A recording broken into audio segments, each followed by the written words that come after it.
So the Danquah vision, the Busia vision, and the Dombo vision. Now, people have changed this one. NPP is what we call a right-wing party. A right-wing party. So when you go to advanced countries, advanced democracies, so we have the leftist, we have the right wing, we have people who are in the middle, who have a little of the right and the left. When you come to Ghana, the main political parties we have are basically a right wing and a leftist party. Right? Please, and give me 1 second. I don't like the way the AC is I don't like to be hearing even the slightest noise in my life. So let me, 1 second, let me off the AC. I'm going to sweat if I off it too. Please, can you hear me well? Please, can you hear me well? Let me know. Can you type yes if you can hear me well? Kindly type yes if you can hear me well, please. I don't want any noise. I don't want you hearing. Okay. All right. So then let me leave it on. All right. All right. Thank you. Then let me leave it on.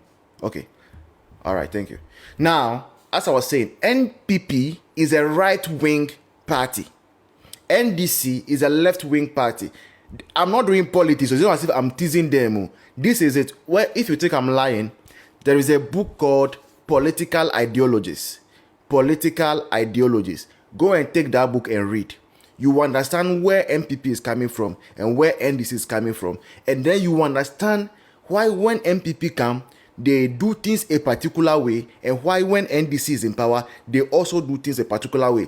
They are all following a certain format. It is all based on vision ideas.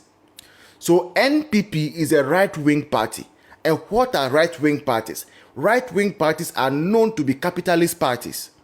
Right? Now, who are capitalists? They believe that for a nation to move forward, people must have money and do business and then pay taxes to government. I repeat, capitalist parties believe that for a party to do well or a country to do well, the people must have money, then do business, make profit, then pay taxes to government. Then the government uses those taxes to develop the nation. That is what a capitalist party believes in. For a socialist party, which is the NDC, they believe that even if a state agency is not doing well, it should be like that. Right? Even if the state agency is not doing well, it should be like that, provided it belongs to the state. And then also they believe that they are the pro-poor party. Right? So everything they do, it is geared towards the grassroots. Now, the second aspect that is very important when you are deciding which party you should choose or which party you should belong to is that the right-wing party believe in God. The right-wing parties believe in God.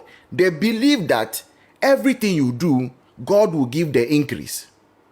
I repeat, the right-wing party believes in the existence of God in governance. The right-wing party believes in the existence of God in governance.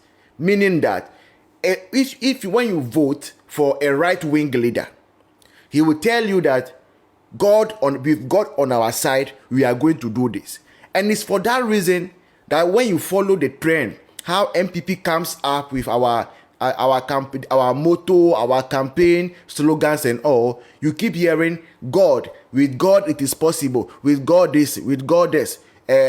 Everything from Kufuor's time through Akufo-Addo to Bawumia, it is possible. Akufo-Addo was something like that. But everything they say, you hear the God factor in it. It's a political ideology. It is for Auntie-Pauline, good evening. It's for that same reason that you will see that a right-wing leader would want to build an edifice for God and make it a place of worship and also a place where you can make business and the country will get money. It is because of the God factor the right-wing politicians believe in. So NPP is a right wing.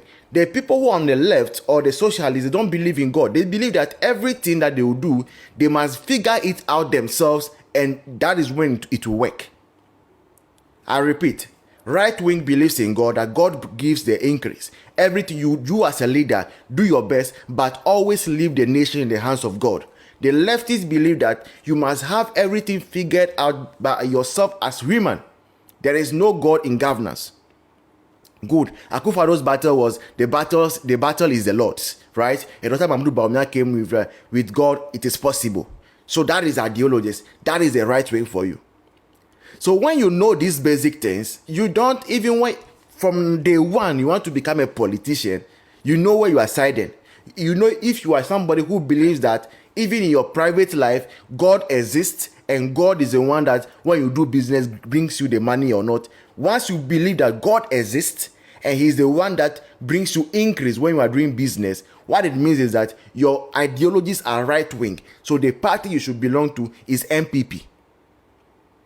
But if you believe that everything you do is you figured it out, and that is by your own strength that you are making money, is by your own strength that you are going and coming back, then the party you should belong to is a leftist party, which is the NDC. All over the world, that is a political ideology. Go to US. You take the Republicans and take the Democrats. Republicans are a right-wing party. Democrats are a left-wing party. It's for that reason that you will see that Donald Trump, when he came to office in his first tenure, he invited big men of God to come around him. They came to lay hand on him. They prayed for him. So Donald Trump, in everything he says, he mentions God. It is because of the right-wing political ideology. You don't hear Kamala Harris mention God. You don't hear Joe Biden mention God. You don't really hear Obama mention God. So you don't just get up and belong to a party because you want to belong to a party. You must understand what the party stands for, what it means to the parties, and then you know where to fit in, where you fit in best. I hope you are following today's opening remarks. Now, with this understood, now let me narrow it down to our party, the NPP. In the NPP, there is an ideology that many people have come to understand as a tradition, but that is misleading people. Now, when you come into NPP, you hear something like Danquah-Busia-Dombo, right? Danquah-Busia and Dombo tradition. You hear people say Danquah-Busia-Dombo tradition, Danquah-Busia-Dombo tradition. Now, ideally or actually, it is not a tradition, it's an ideology. The Danquah-Busia-Dombo is an ideology. They are ideologies, they are ways of thinking, they are visions for Ghana. So the Danquah vision, the Busia vision, and the Dombo vision. Now, people have changed this one and turned the narrative as though being Danquah, Busia, or Dombo means that you must come from a particular side of the country. And that is where they get it wrong. Right? It was for that reason that the party at a point, way back 2017, they met and decided that to clear that idea, to clear that perception, we are going to bring somebody that is not from a typical Akan to become flag bearer. That agreement was reached since 2017. That agreement was reached since 2017. It was in that same agreement that it was agreed that no NP, no member of parliament from Ashanti region and Eastern region was going to contest as flag bearer, because they wanted to clear away that erroneous impression that the Danquah-Busia-Dombo tradition was about where you come from. Now, if it is not about where you come from, then it's about ideologies. What ideologies? Now, somebody can stand up, that is as a member of NPP. The person will go and study the personality of Danquah. Who was Danquah? What did Danquah believe in? What was the vision of Danquah for Ghana?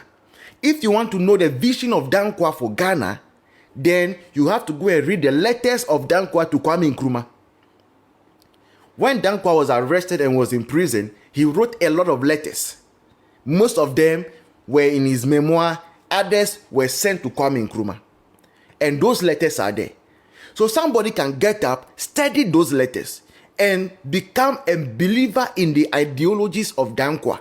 So for that person in NPP, he has become part of the Danquah side. Another person will get up and go and read about who Busia was. And Busia was one that was for the intellectual class. And that is where NPP got that edge and that feeling towards education.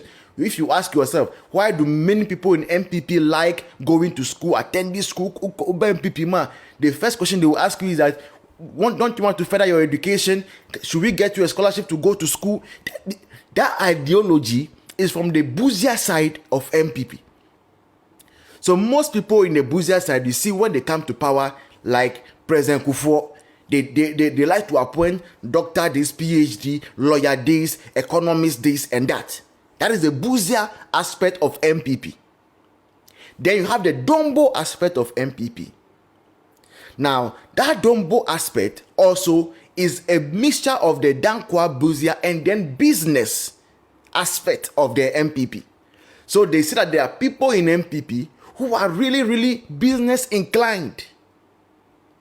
So you want to understand who Dombo is, you got to go and learn and read about who Dombo was and his letters and his memoir. All of them have their visions as to the way they want to see Ghana, what they want to see Ghana become. And they have listed it in their memoirs.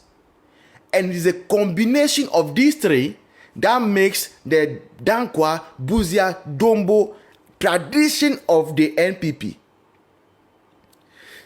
So if you hear anybody come to tell you that Dombo has always been for the vice president position and it's the Danquah and Busia that are president, that person, he lacks basic understanding of what NPP is and what NPP stands for.